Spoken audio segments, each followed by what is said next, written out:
Hello, everybody. Welcome to welcome to our channel. And a big hello and a warm welcome if you're here for the first time. A warm welcome to all of you who are watching again and again. Love you all. I'm your host, Clyde Phillips. Now, I'm going to say this quite bluntly. If you're enjoying these videos, please hit the like button right now, subscribe, hit the notification bell, and share this with everyone you can.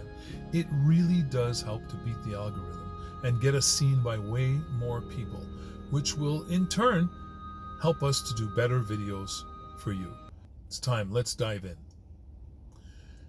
Here's how it went when Ara interviewed me about my first weeks owning a 2023 Tesla Model 3. Ara started by asking me, what was your very first week of ownership actually like? I told her I was having way too much fun.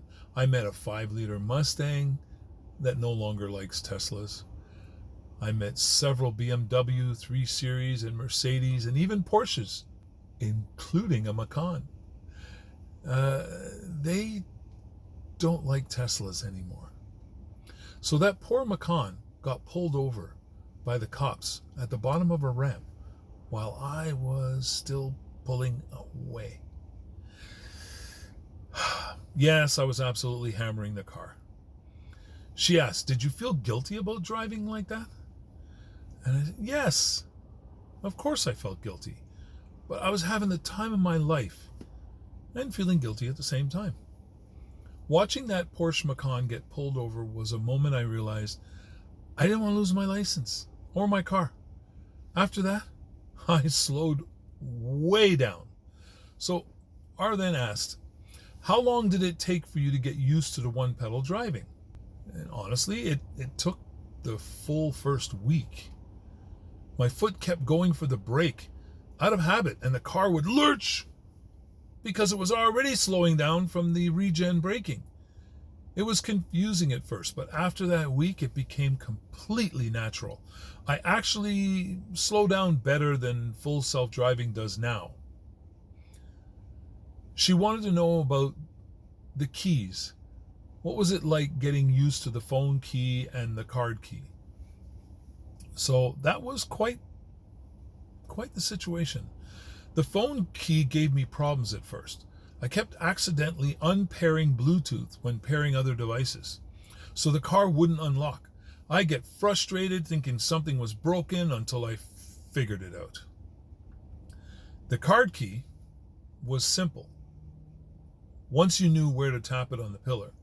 And when my phone died one day, I was very glad I kept a card key in my wallet.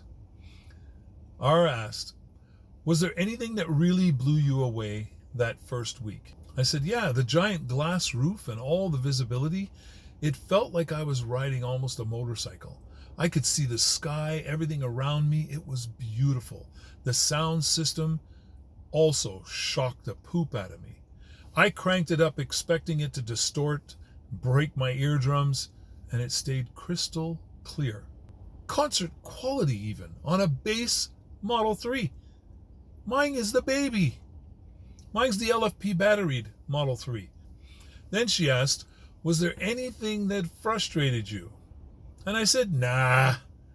Okay, yeah, actually I did say, yeah, the road noise.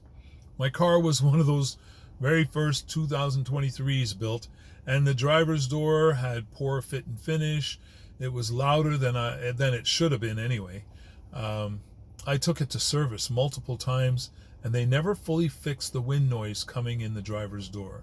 So Ara asked, did you experience range anxiety that first week? Range anxiety? What the hell is that? I'm driving a Tesla.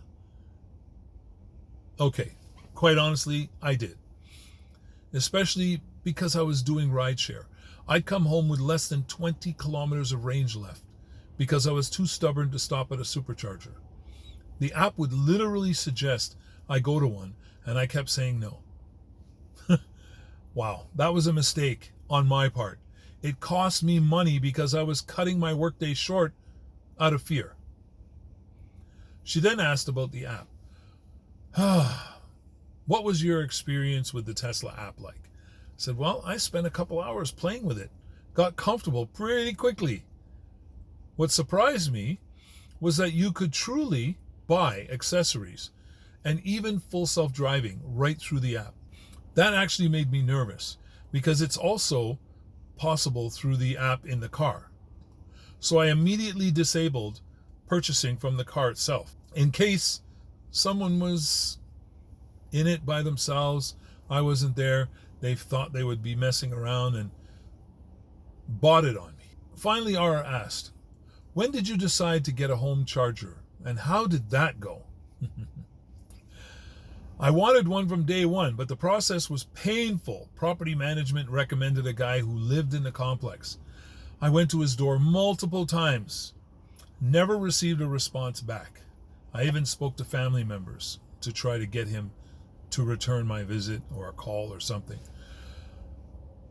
So going back to the property management, they sent me to the company that originally wired the entire townhouse complex. I felt like they knew I had no choice, and they took full advantage. They charged me over $2,000 just to install the basic dryer plug. No actual charger included. They put in a pony panel, and they ran the electrical all the way outside to the carport and put a dryer plug on the end of it with a cover that could be locked with a padlock. Yeah, not even a charger. Like, I've asked other people what they paid for a charger, and it was pretty pathetic what I paid. So R asked, what would you tell somebody else in the same situation? Well, I would say do your research on pricing first. But even if it costs $2,000 or $3,000, just get the home charger installed.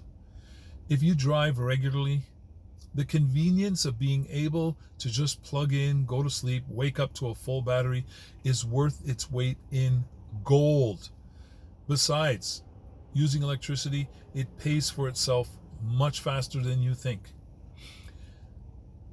So folks, if you appreciate these videos, please remember to hit the like button, subscribe, hit the notification bell, and share this with everyone you can.